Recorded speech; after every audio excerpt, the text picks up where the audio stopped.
One of the reasons the common citizens of Rome could play such a big part in this story was because there were so many of them.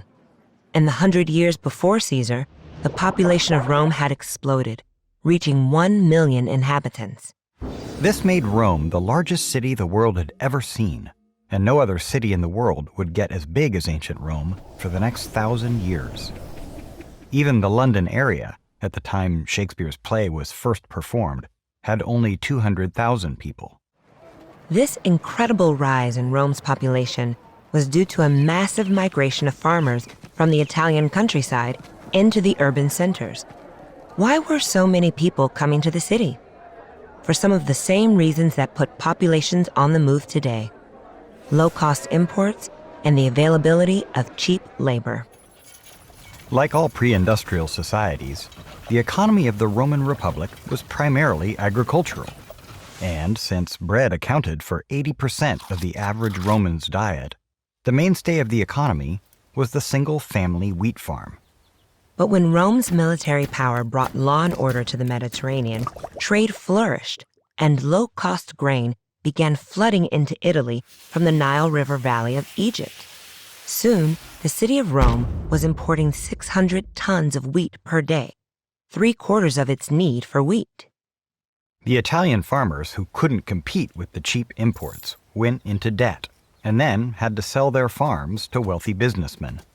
Then the businessmen would convert these small family farms into large plantations that could be worked by the slaves who were being sent to Italy from all over the Roman Empire. Julius Caesar himself, during the 9 years he spent conquering the region that is now France, sent 1 million men and women back to Italy as slaves. Because of this huge influx of farmers and their families into the city of Rome, the government had to work harder to keep the common citizens happy.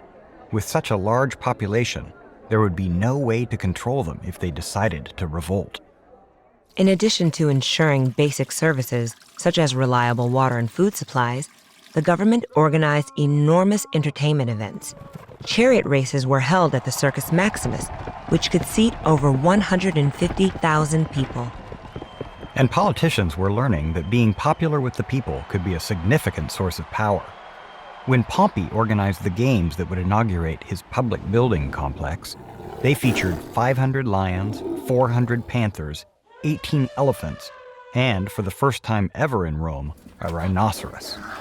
Early on in Julius Caesar's own political career, he was elected to be one of the Roman aediles. The job of an aedile was to keep the people happy by making sure the city was running smoothly, and by organizing public games.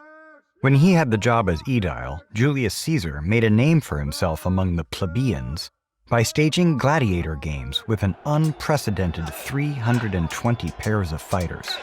He was quickly learning that keeping the common citizens happy in the largest city the world had ever seen would lead to personal power in politics.